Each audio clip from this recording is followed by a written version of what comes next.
Welcome to the Terrible Podcast with your hosts from SteelersDepot.com, where you can find all your latest and greatest Steelers news. It's Dave Bryan and Alex Kozora, always lit, talking Steelers.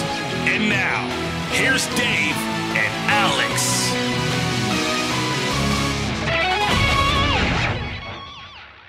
Welcome to the Terrible Podcast, Season 14, Episode 92. He's Josh Carney. I'm Alex Kozora, SteelersDepot.com. Thanks for being back with us here this Monday. Steelers Nation, Dave Bryan's still on vacation. I believe he's in the Nashville area right now. So Josh, as he did on Friday, I was filling in for today's episode as well. So how you doing, Josh? Thanks for being on. I'm doing great, Alex. Thanks for having me on. And Dave is a world traveler right now, so I hope he's enjoying his trip around the East Coast. And just full disclosure, we're recording this, Josh and I, on Sunday evening during the intermission of the Pens game. Jaromir Jagr returned to Pittsburgh. So, Josh, thank you for taking the time to talk with me instead of watching the game probably as closely as you could. So, but that was really cool to watch Jagr go skate out there for warm-ups and just a really cool ceremony. It really was, and that organization does it very, very well. And just watching the entire thing, a great trip down memory lane for me, being able to watch some of those highlights again.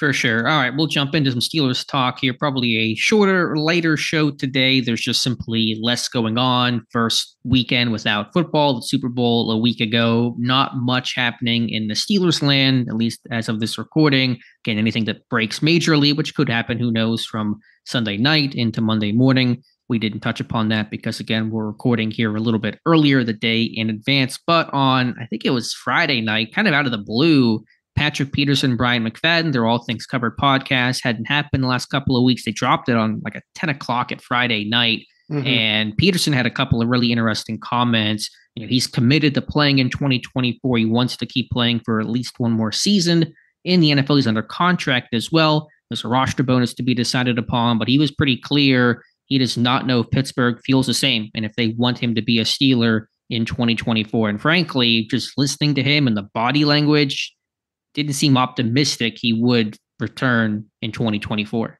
Yeah, that's kind of what I got out of that. He made it clear he wants to play. He still feels he can play, whether that's at corner, at safety, or whatever it may be. But yeah, the takeaway from his words and just his body language of how he pitched it, like you mentioned, was that it doesn't seem like the Steelers want him back right now, or at least making that clear to Peterson. And I think he kind of knew that could be the situation going into this year after he signed that 2-year deal. I mean, obviously he had the 2-year pact with them, but it would be much easier for them to cut bait with him after year one, rather than letting him see his second year. So it feels kind of strange right now. And I'm sure both sides would like to have something resolved here rather quickly.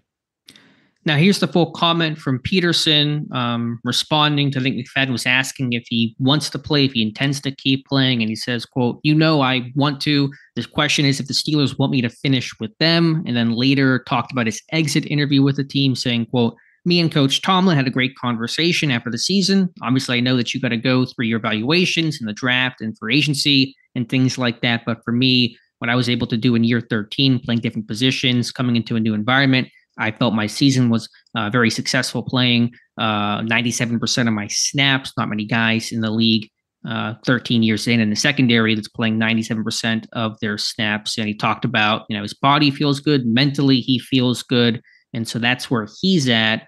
Again, there's that roster bonus due in mid-March of, I think, I have to pull up exactly what the number is. I think it's $3 million or so. So, I had felt for a while that Pittsburgh would bring him back just because there was so much versatility in his game, and trying to replace that for the third straight year to go from Sutton to Peterson to somebody new would be a challenge. I understand he really can't play outside corner anymore. The speed is gone, and what exactly his role would be is a little murky. Some slot corner work, some potential safety rotation work, sub package type of work from him. So we'll see. I mean, he didn't really indicate why he was kind of talking like he was done in Pittsburgh. He didn't say anything explicitly about that, but he's making it clear the ball is in Pittsburgh's court.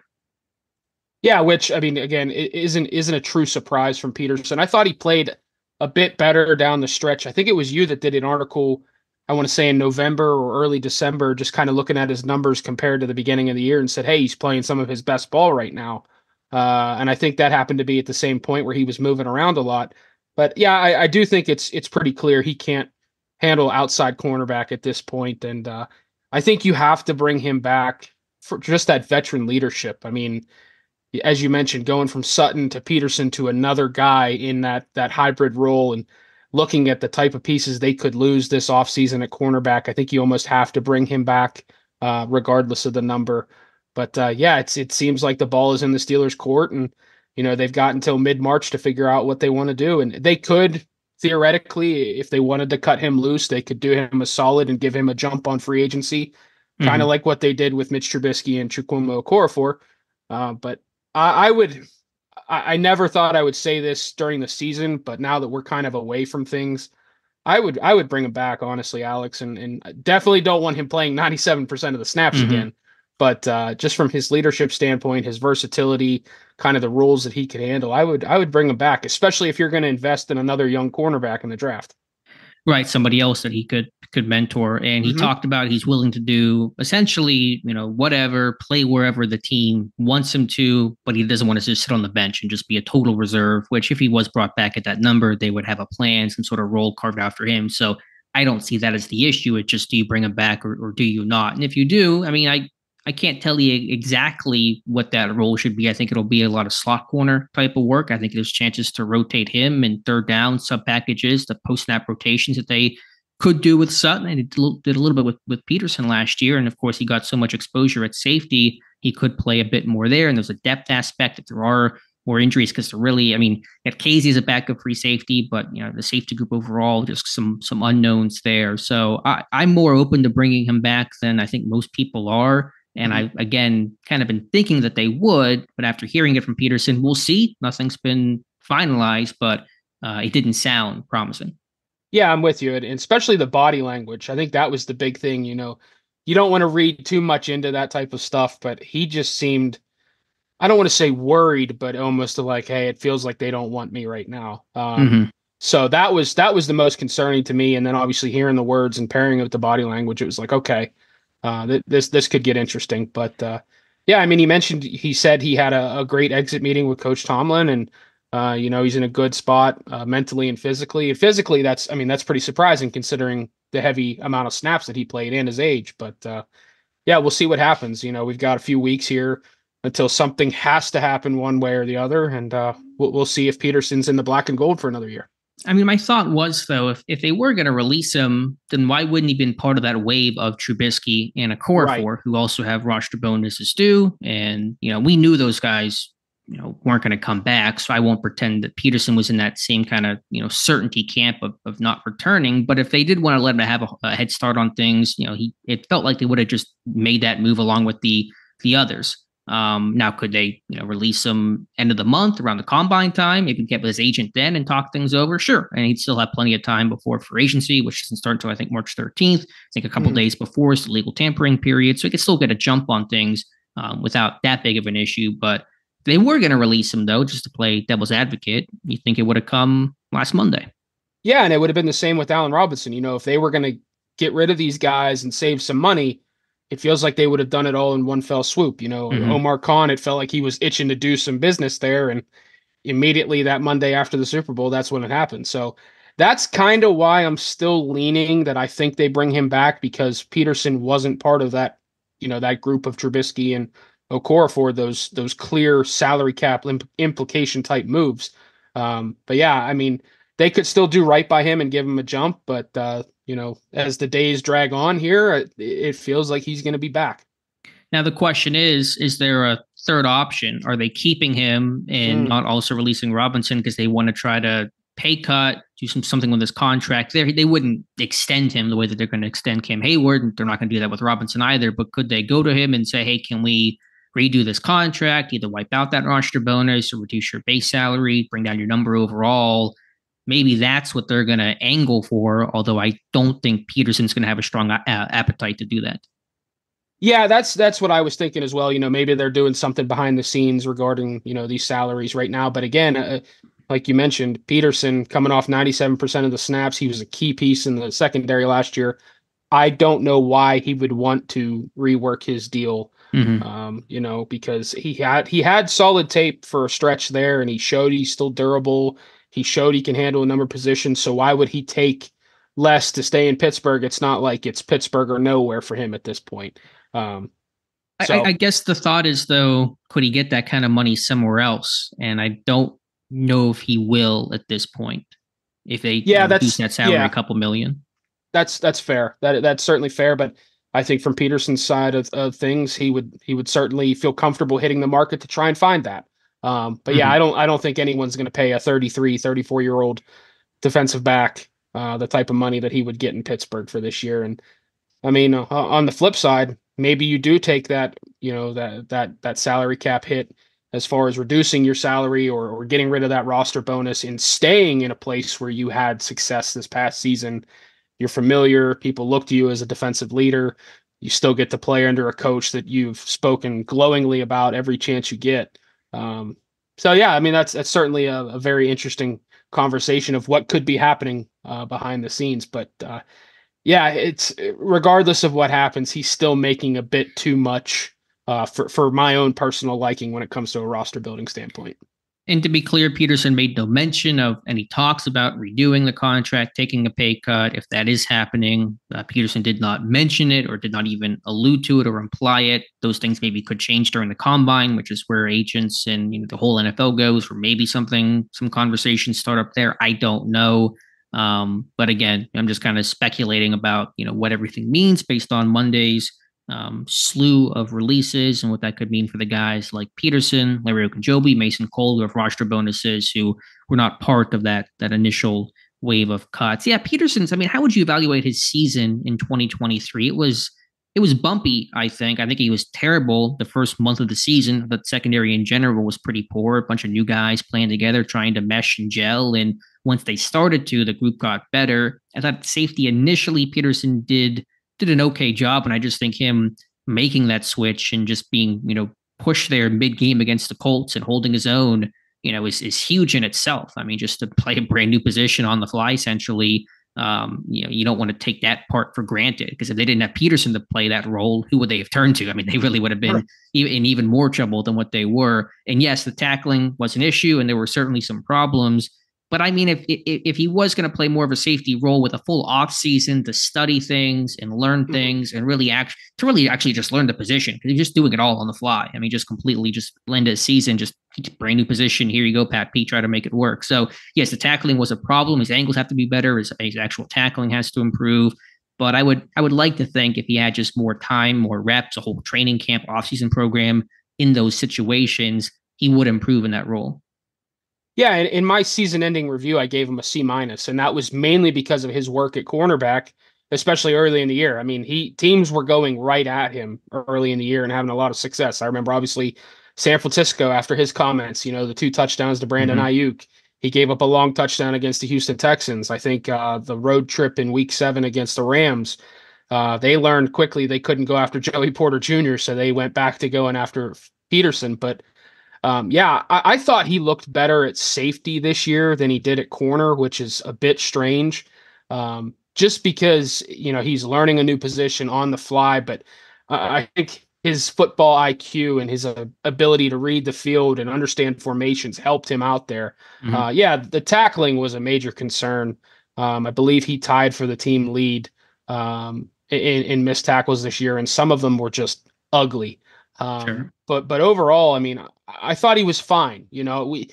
I think there was this over expectation with him when they signed him in free agency of, they got Patrick Peterson. Like he's coming off a decent run in Minnesota. He's going to be the answer at corner. And I know for a lot of us here at the site, it was, hey, this guy has some limitations. He's getting up there in age. He's not as quick as he once was. It's not the vintage Pat Pete, but I thought for the most part he was fine, and he really solidified himself as a leader in that secondary. So yeah, I think if you bring him back, I'd like to see him more at safety than corner at this point. But again, a full offseason, like you mentioned, truly learning the position could help him.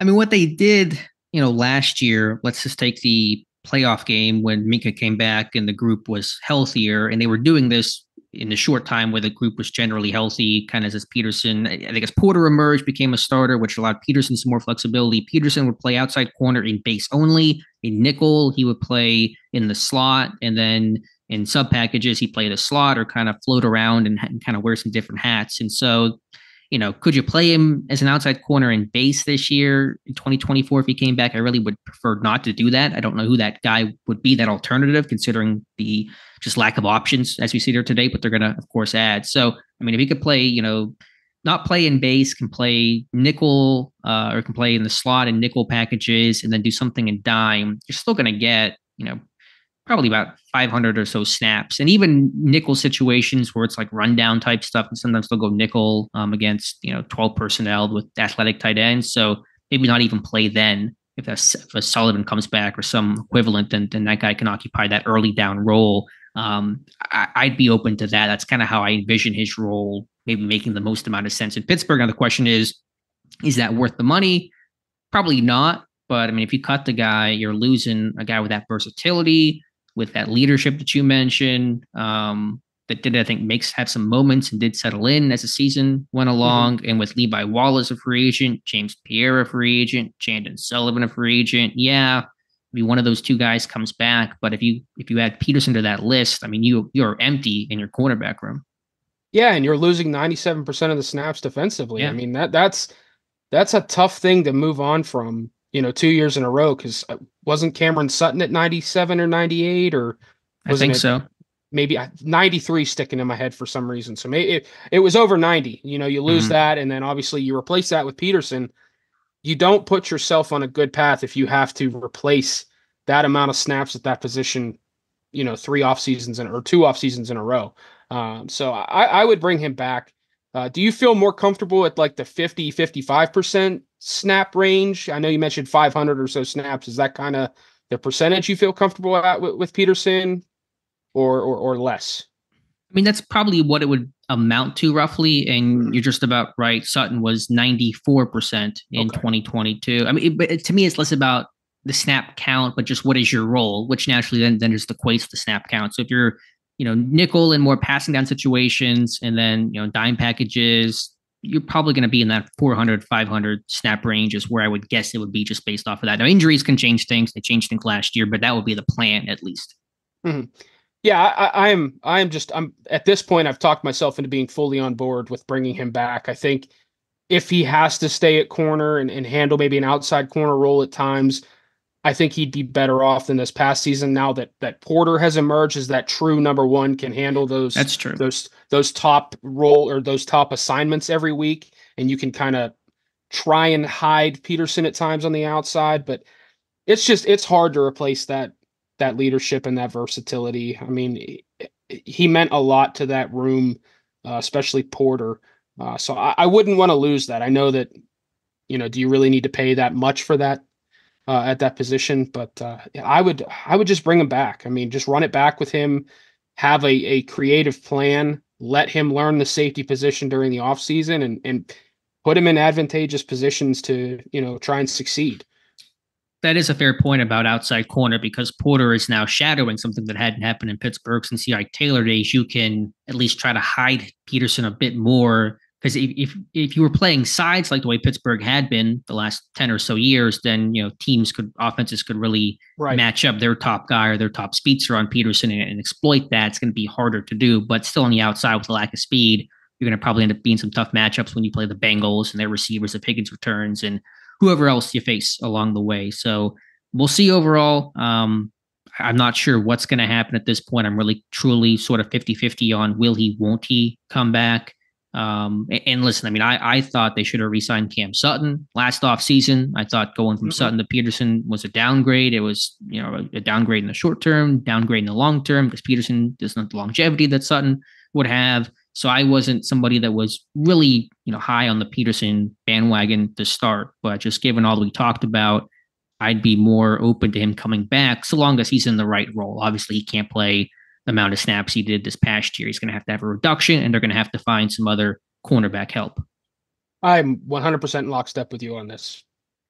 All right. Other things that Peterson said, made some comments about Ryan Tannehill. Was asked about his opinion on him coming to Pittsburgh. And it was really interesting kind of back and forth with McFadden, because initially Peterson had said, hey, I'm all for Tannehill coming to Pittsburgh to reunite with Arthur Smith. Good with that. But know the situation that you're in, Ryan Tannehill, that Kenny Pickett is the guy. And then McFadden interjected and kind of tried to almost walk back those comments and mention it'll be a competition. And Peterson almost begrudgingly, agreed, okay, we'll be a competition. But to me, I thought, and then Peterson said was almost just, he wanted to say something and he just kept saying, I don't want to get myself in trouble or something to that effect. I don't know exactly what that was. It was kind of weird overall, but certainly Peterson, his initial comments were like, hey, Pickett is the guy. Now, is that something he knows or has been told? We can discuss that, but that's his feel of the situation right now. Yeah, that was all very strange, the way he was like, I want to say something, but I'm still in the league. I don't want to say anything. I don't want to get myself in trouble. It was all very strange. And it's like, in my opinion, like in my head, I'm like, Pat Pete, you have never once held back from saying what you want to say. Like, so you're going to do this now? I was wondering, like, listening to it, was he saying something about the Steelers anointing Kenny Pickett as the guy? Like, is there internal strife there of, it's Kenny Pickett's show, or was this we don't need anybody else, Kenny Pickett's the guy, like, you guys on the outside don't really know. It was all so strange, so very strange, and left more questions than answers, which you never want to do. Yeah, I mean, my initial interpretation of him not wanting to say whatever it was or not saying whatever he wanted to say was essentially like, yeah, they might call it a competition, but Pickett's going to be the guy. But maybe could it have meant that if it is a competition, that's bad news for Pickett, because if you're having to beat out a 36, 37-year-old Ryan Tannehill, then I don't know for sure. My initial thought was Peterson was going to downplay the competition idea and say, yeah, maybe they'll frame it that way, but Pickett's going to be the starter. He kind of has to be to find out what you have in him this year. But that was certainly weird. No question about that. Caught my attention. But his initial comment was, Tannehill, come here. That's great. But basically him saying like, hey, you're the backup and Pickett's going to be the starter. Yeah. And if I recall, I believe Peterson had issue with what Tannehill said when the Titans drafted Malik Willis back in 2022, when Tannehill was like, it's not my job to mentor him. We're in the same drills. We're competing against each other. If I'm recalling correctly, I think Peterson, back when that happened on the podcast, took issue to that, because he's always been a guy that kind of mentored. So, I mean, maybe that was a message like, hey, Ryan, if you come in, you're coming in as a mentor, as a backup. It's time for you. This is your calling in your career now at this point. But yeah, I mean, I know that he had issue with that back when Willis was drafted to Tennessee. So yeah, just a very strange situation and conversation there. I mean, yeah, if Tannehill ends up coming in, it's going to be a competition. But yeah, Peterson put his name behind, hey, Kenny Pickett's the guy. I just can't get over the whole, I don't want to say nothing. Like, that was it was odd. And even again, the body language in that one, like, he looked off screen and was like, I don't want to say anything. This is uncomfortable. Move on.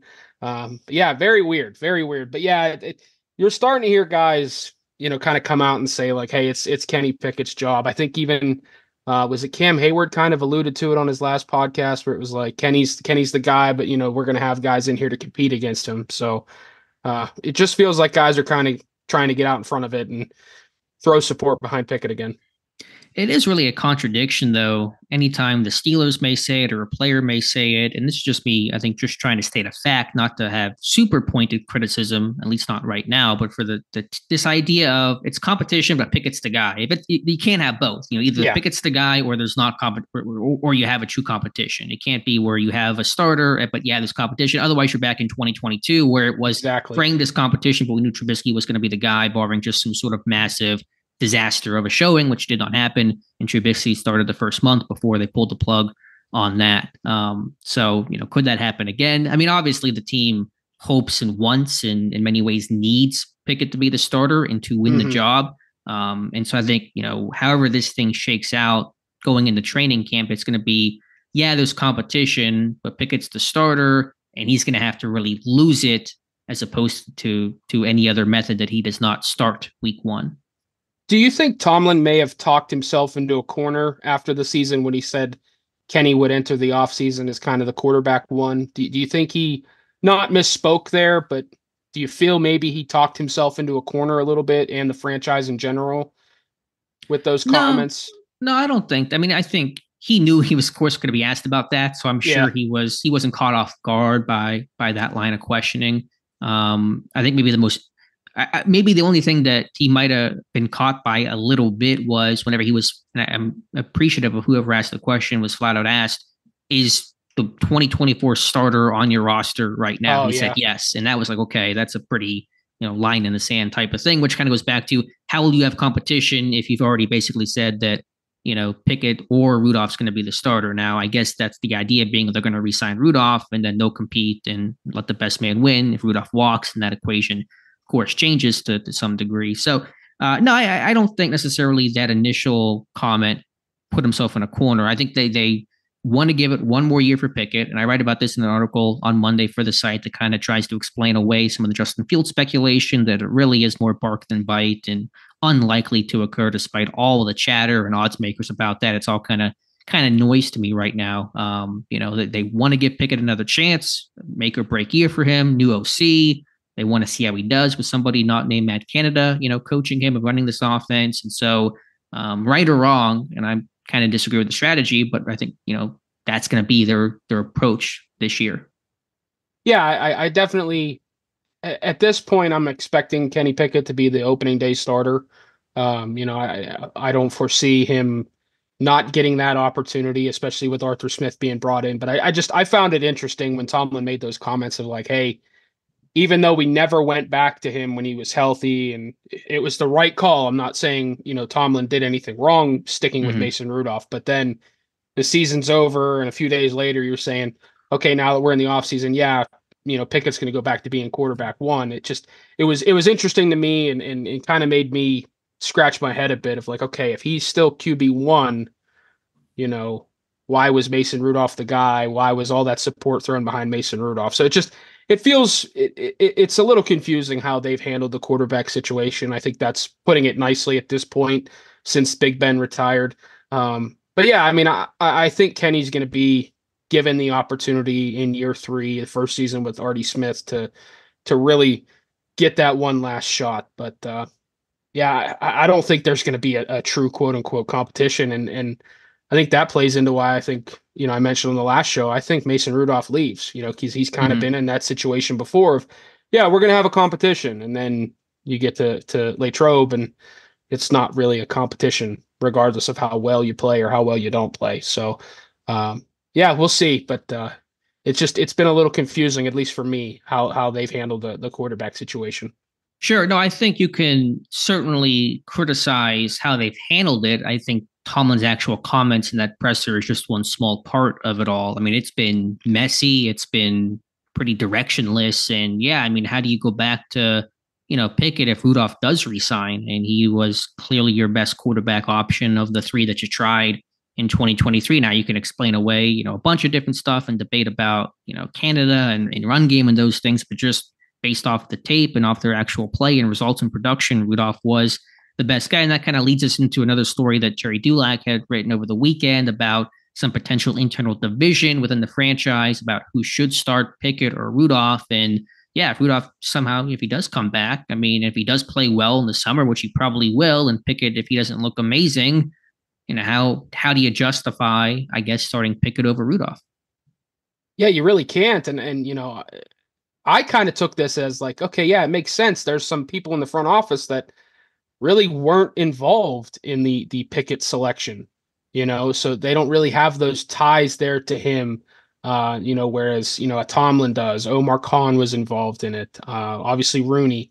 But yeah, if Rudolph comes in, if he's re-signed, he comes into training camp, plays well, Pickett doesn't really do much of anything. I don't know how you turn back to Pickett and say, okay, you're the guy moving forward, because that could get really messy in the locker room. I think guys showed that they rallied behind Rudolph late in the season. There was more confidence offensively, just a different feel in general than they've ever had with Pickett under center. So I don't know how you turn back to that guy just because he's a first round pick and you've kind of not anointed him, but talked him up as a potential franchise guy.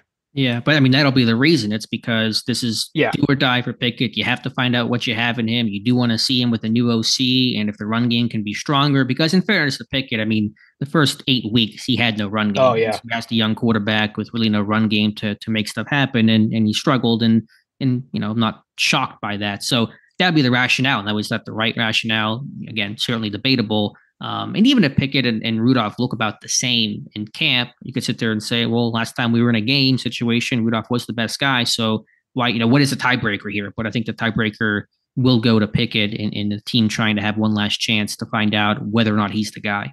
I agree. And like I said, I would be shocked if just because of what they've invested in, what they've said about him publicly. I mean, for all the criticism for the Steelers franchise lately and how they've handled things, like they have made their name off of not being, overreactionary and pulling the plug on situations a little too early.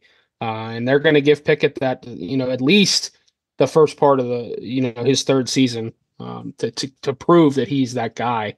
But yeah, I mean, if it's close, I'd feel bad for Rudolph because, I mean, he showed in the final 4 games of the year that he's an NFL quarterback and he gave the Steelers offense a real spark, but Pickett has that first round pick tied to him and, they invested in him for a reason. So they're going to give him every opportunity. And it's unfortunate for Rudolph, but that's how it would be. And right or wrong, that's what we're going to see in September. I think it's interesting though. And you kind of made the point, you'd have to interpret it and kind of just guess, but how sincere this competition is might be based off of what Mason Rudolph decides to do. Because as you said, if he walks, then you won't know. But could you infer that that probably means Rudolph thought there wasn't going to be a true competition for him to become the starter? If he resigns, though, then obviously he's been told something by the team that to earnestly feel like he can start week 1. There's no way he's able to resign in Pittsburgh without the confidence, belief that he could. Not that it's a guarantee or no assurances, but that there will be a true and sincere competition. So frankly, what Rudolph does may kind of tell us in a way how real that competition is being framed. 100%. Yeah, that and I'm kind of curious to see what type of deal he gets, because right. you could potentially read into the type of deal he gets as well as if it's an actual competition compared to, okay, I'm signing on here for another year or two to be the backup quarterback and whatever it may be. But yeah, you're never going to know for sure unless, years down the line, Rudolph does a tell-all interview or writes a tell-all book. But yeah, I think if he stays and signs a 2-3 year deal for a certain amount of money, it should tell you, or at least infer, hey, this is a real competition. And if he signs elsewhere and maybe isn't in, a great situation overall, I've heard, I've read some things that he might be tied to the Rams, as a potential backup because the Rams are searching for a backup. Like that could tell you he didn't think it would be an actual competition. Mm-hmm. So he's just going to go to a better situation overall where, he could sit behind a great quarterback and learn a bit more and maybe set himself up for the future. But it's very interesting to see what he could do. Yeah, we'll see. And the quarterback discussion will continue. And again, right now, a lot about Justin Fields, which, I still find is that's highly unlikely. I'm not saying that people are wrong to suggest that. I've not really made an opinion on whether or not they should or shouldn't go after Justin Fields. Probably would lean towards no, just because I prefer to draft somebody and right. develop that way on the rookie contract and have some more time to do that. Although I understand in Pittsburgh, when you're picking in the teens and 20s, it's hard to get that top tier quarterback. So they are kind of in that weird middle ground. But in terms of the likelihood of Fields coming to Pittsburgh, odds makers be damned. I don't see those things matching up. The odds of Fields coming to Pittsburgh and the biggest odds of it happening to me are way misaligned. Yeah, I can't see it happening. I genuinely can't see it happening. You never want to say never because I mean we're not in the front office. We don't know what's going on there, but just based off the history of what these guys have done from a financial standpoint, draft capital wise, I can't see them trading for a guy like Justin Fields because they've already put their backing behind Pickett. And like we talked, last week, if they trade for Fields, that's the end of the Pickett era, in my right. opinion. You're not trading for Fields to have him come in and compete and be a backup. It's not happening. So yeah, the quarterback stuff is not going to end anytime soon. I think I saw Saturday that the odds for Russell Wilson skyrocketed coming to Pittsburgh in Vegas, which is like, okay, 2 days ago it was Justin Fields, now it's Russell Wilson. Mm. The one I'm tired of hearing about, though, is the Kirk Cousins stuff. Like, I feel very comfortable saying that is not happening. Like, Why do you feel that is even less likely than Fields or Wilson? just the financial implications, like that, even him coming off of a torn Achilles and being on the older side, I can't see him leaving Minnesota, and I can't see the Steelers affording a $35-40 million a year deal for a quarterback at that age. I mean, I think he'd be fantastic, but I cannot see them turning around after everything they've said, after the way they've built in general, turning around and handing a giant free agency contract to a 36-year-old quarterback. But crazier things have happened. Yeah, that's fair. And is it an ideal fit for Arthur Smith's offense? It's going to have the quarterback move the launch point and run some boots and nakeds for, as you said, the guy of his age coming off a torn Achilles. Probably not on that. So, I mean, I think he's, depending on the recovery, I think he's the best quarterback of the three. Yeah. But as you said, it's going to come with the highest amount of cost as well, at least in terms of the contract. Yeah. I can't see it. And I think, honestly, out of the three, the most realistic path would be signing Russell Wilson for cheap if the Broncos end up cutting him. Just because he's not going to sign a giant deal, because Denver's going to be on the hook for so much money. So it's not like he could, he's looking to break the bank. But yeah, the quarterback stuff, go ahead. But would he sign for like the minimum? Because some people have said that. And I mean, is he going to accept that, because you are accepting that amount of money? And I know there is the Denver situation where they're paying that contract. I don't know. I just feel like he's not going to sign though for $1 million, $2 million. No. He's going to still sign. I don't know what he's going to sign for, but I feel like it's not going to be dirt cheap. No. I don't think it's going to be dirt cheap, but I think it could be in the affordable range for the Steelers. And, it could come down to, hey, he might want to chase a ring. I don't know that as I sit here today, I think the Steelers are a quarterback away. I think Jeremy Fowler had an article the other day. He put the Steelers in that tier of a quarterback away from being a Super Bowl contender. I don't know if I'm there yet, but Russell Wilson could look at the Steelers with a solid defense, some young playmakers on offense, a coordinator that kind of fits what, worked best for him in his early days in Seattle, and say, hey, I could land there and potentially chase a ring. But that's the most realistic one to me. But the Fields and Cousins one, I think, are getting a little more and more outlandish, I'll say, in the last week or so. Yeah, I think the bottom line is, and you mentioned, I think the most important point is Pittsburgh wants competition, and you go sign Kirk Cousins, there is no competition. You trade for Justin Fields, there is no competition. And even if you sign Russell Wilson, you might be able to argue that a bit more depending on the contract, but odds are very high. Russell Wilson's your starter. He's not coming to Pittsburgh to have a good chance to become the backup in week one. So for those reasons, or that reason and that reason alone, to me, really takes off the probability of a big name quarterback coming to town. Now, if Rudolph walks, they are going to go sign a veteran equivalent, a Tannehill, Brissett, somebody of that ilk, but it won't be the names that are being talked about most commonly by the national media right now.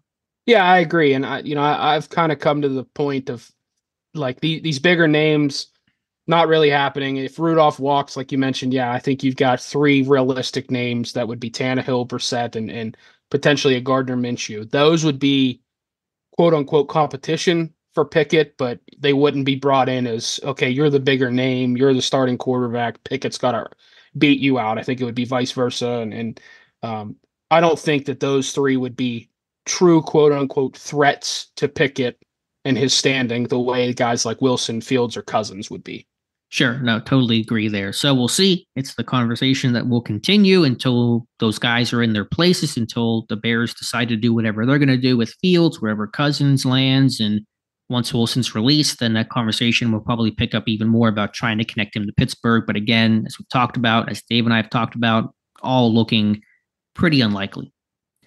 All right, Josh, some other piece of news, two pieces here to tie up some loose ends. Pittsburgh announcing, I believe on Friday, the days run together, that they have officially submitted their bid to host either the 2026 or 2027 NFL draft.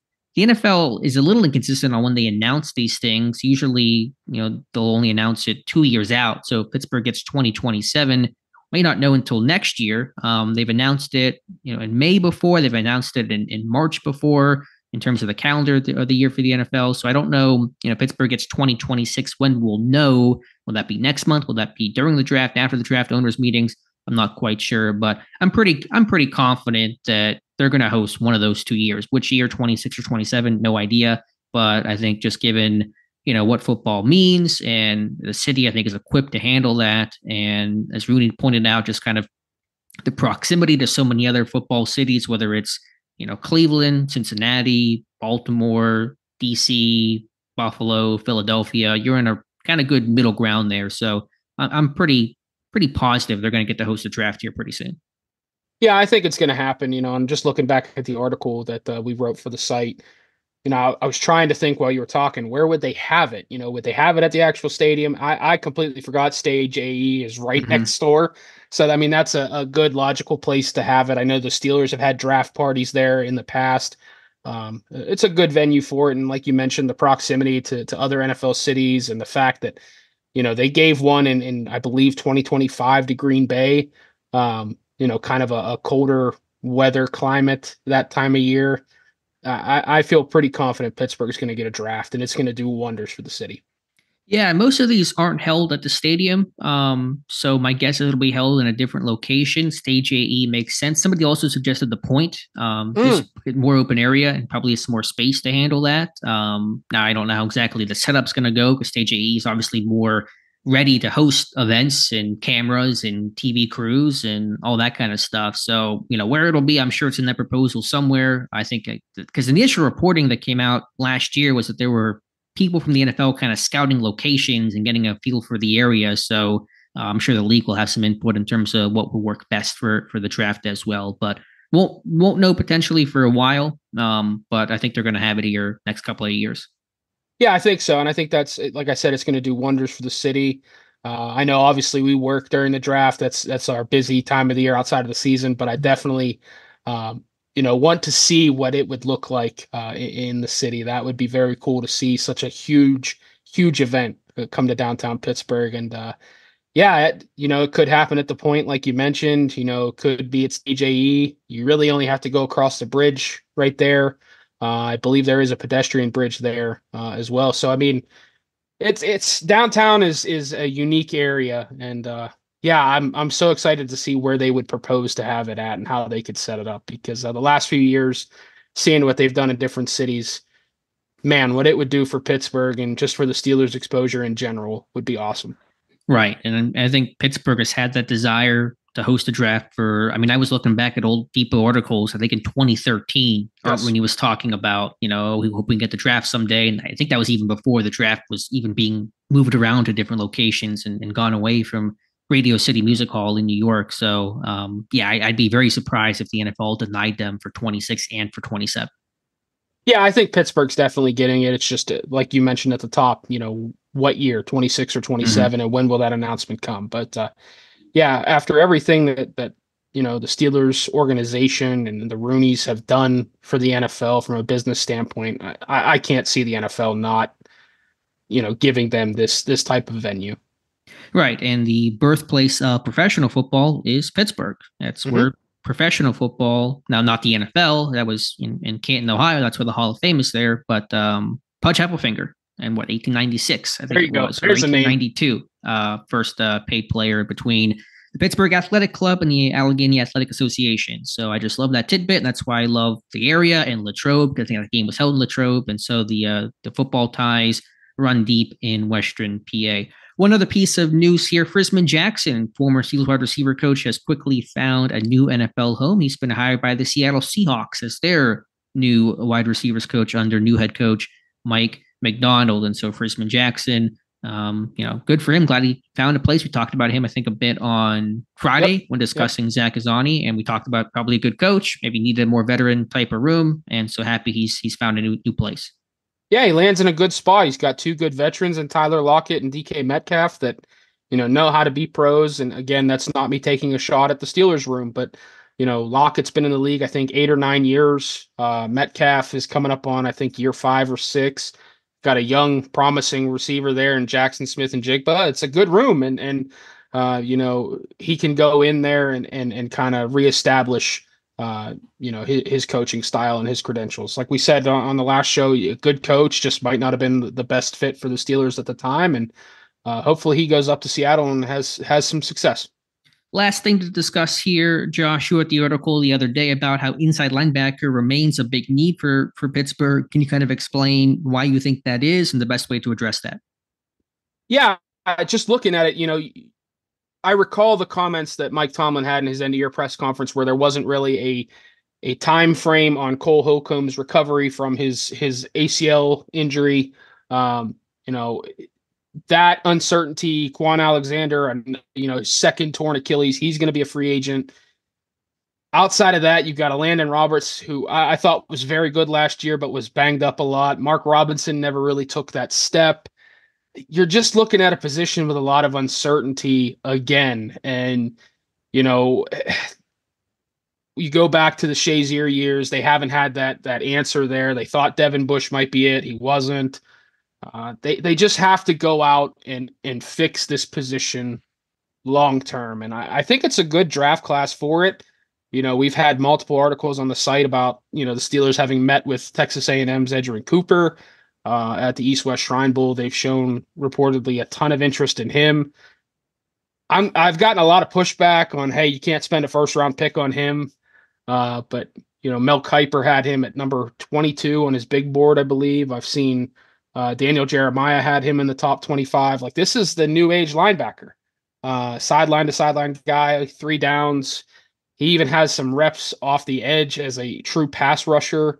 That's a guy I think you could bring in and be that chess piece for the defense. And that's something the Steelers need. And, I know you get into this conversation about, positional value, like linebacker.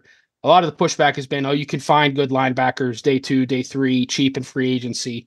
But again, you look at the last 2 teams standing this past season and look at the level of play they had at the linebacker position, Fred Warner and Nick Bolton. Like, the good defenses that are playing late in the year have high-end off-ball linebacker play. Mm-hmm. And I think Pittsburgh's just been missing that for a while now, and it remains a big need. And largely I got to that conclusion because of the uncertainty with Holcomb and just the lack of depth. If Holcomb doesn't get hurt and continues to play at the level he was playing at this past season, I'm not sitting here today saying that. But the fact of the matter is Holcomb got hurt, and we just have no clue what he's going to be in 2024 and beyond. I mean, that's the second straight year, I believe, season-ending injury, 444 snaps into the season or something like that. So just that uncertainty with his injury, his injury history at this point, and Roberts and his play style and just no depth. I want to see them be aggressive and try and plug that hole. And I know it's not the biggest need for a lot of people, but for me, man, you look at what that defense needs. Mm-hmm. It's right up there for me, and it has been for the last few years. I agree with the premise, and I think people have been too quick to devalue the position. Some have called it the running back of the defense. You don't need a good inside linebacker group. You just need, good secondary, good pass rush, and, inside linebackers will get freed up and they'll make plays and that'll be fine. But yeah, as you said, the 49ers, heck, how big was losing Dre Greenlaw in that game? It changed the game. It did. And as you said, Bolton for Kansas City, the Ravens with Roquan Smith and Patrick Queen. Those guys are integral figures. There's no question about that. Mm-hmm. I would love to find that long-term option, and Pittsburgh has struggled to do that. They've never really been able to truly replace Ryan Shazier. And so, I agree with that, but if Holcomb is deemed healthy and good, and we don't know don't even know exactly what the injury was. We know it's a Right. severe knee injury, but I don't know any details beyond that. But if I had the insight and the medical information that he was recovering well and should be good by training camp. And Roberts played great. I mean, yeah, he played. Mm-hmm. The fact he was playing was incredible down the stretch because he had the groin injury and the pec injury. He's playing with one arm half the time. Like he was, even in coverage, I think surpassed my expectations. He's a starting caliber inside linebacker that can play the run well. So if you have a healthy Holcomb and you have Roberts, you have your two starting inside linebackers right there. And then, Mark Robinson still earning trust. But I go back to what Terrell Austin said, that he was always projecting 2024 as being the year for Robinson, year 3 for him to gain some more trust and maybe get more playing time. Got some, obviously, in 23 a little bit because of all the injuries there. So if you have those 3 and then maybe add some other option, again, you're not going to have that long-term guy. But with all the other needs on this team, at some point you have to make a call, and you can't fill everything the way that you would ideally want to. And with the offensive line at offensive tackle and center and some receiver depth and then defensive end and cornerback and safety. I mean, all those needs that Pittsburgh has to deal with. I don't know if they're in a position to really address inside linebacker the way that we would ideally want them to. Yeah, no, and I totally get that. And like I said, if we had some clarity on Holcomb, like I probably wouldn't feel as strongly about this. But again, I called it a torn ACL. That's me speculating. It was never announced what it was, just that he had spent the night in the hospital and all that. I think Tom Pelissero had that the next morning after that Thursday night injury. But all we've gotten on it was there was no real timeline. They'll see where he's at in OTAs. That's what Mike Tomlin said after the season. So if there was some clarity on his situation, what his timeline actually was, I'd probably change my thought process a bit. But sitting here right now, mid-February, we have no clue what the injury was or what his timeline is. And then you look at the lack of depth. It concerns me. And it just feels like we're on this unending cycle lately with the Steelers. I'm not trying to take anything away from Landon Roberts. I thought he was fantastic. Sure. He was my favorite free agency signing last year overall. I pounded the table for him quite a bit, but with a guy like Cooper, that's the type of linebacker teams clamor for. And I think he'd be a really good fit in Pittsburgh. Some of the comments I got on that article, Alex, were, they tried that with Devin Bush, can't go down that path again. That to me is quite honestly a bit ridiculous. Like, yeah, you missed once, but you can't stop swinging, sure. Like you can't be afraid to, if you identify a guy, go out and get him. Like, yeah, it's gonna backfire. That's what happens. That's why there's misses. That's why there's hits and all that. But yeah, I think that he could change that defense around in general and strengthen a position of need for me. But again, I get what you're saying with all the holes that this team has and the caliber of play they were getting from the linebackers last year before injuries hit. You could kind of patchwork it and plug some bigger holes. But I think for me personally, I'm getting frustrated with the cycle at linebacker and that inability to find that true stud at the position. Like you mentioned Roquan Smith and Patrick Queen, like in Baltimore. The Steelers and the Ravens are very similar in how they build and everything. And seeing the Ravens go out and get Roquan Smith and seeing him pair with Queen and hit it off the way that those two did this year defensively, it caused me a little pain. And I think that's where I'm like, Steelers got to figure this position out because to me, it's still so important in today's game. No, I don't disagree one bit. Let me ask you this. Is Edgerrin Cooper, is he a first round pick? Do you think he's going to go top 32? I think so. Honestly, I think he's going to have an awesome combine. I think he's going to test off the charts. And then you compare that to his tape and just his overall experience. I think he's going to be in that back half of the first round. So for Pittsburgh to get him, they're going to have to either trade up in the top in the second round or get back in the first round, or really more realistically take him at 20. Yeah, that or hope a quarterback hopefully someone behind them values a quarterback or whatever it may be and wants to trade up and you can slide back a few spots. But I just, like I wrote, if they like him and he's on the board at 20 and they've done their due diligence on him and he checks all the boxes, make the pick. and let it ride. But yeah, I think he's a first round pick for sure. The only way I see him sliding out of that first round is maybe if there's a unforeseen medical concern or whatever it may be, or he has a poor day at the combine. But just looking at his tape, talking to him in Dallas at the East-West Shrine Bowl, like he's expecting to run 4.4, put up a ton on the bench, jump out of the gym. Like, yeah, I think he's going to blow up, and I think you're going to start hearing more and more first round buzz for this guy. It's just a tough sell for me with all the needs for this team and having Holcomb returning and Roberts and Robinson there. To heck, go sign Quan Alexander in camp, as you did this past year, and just see how he looks. Maybe he's washed up and the Achilles injuries have been too much, or maybe he's recovered. I'd be willing to try that. But it's just a tough sell with all the other needs, even not trying to criticize or downplay the importance of inside linebacker. But I mean, what's more important, your offensive tackle, your center, your starting corner, inside linebacker? There is a list there. So it depends on the board, obviously. But it's just a tough sell for me.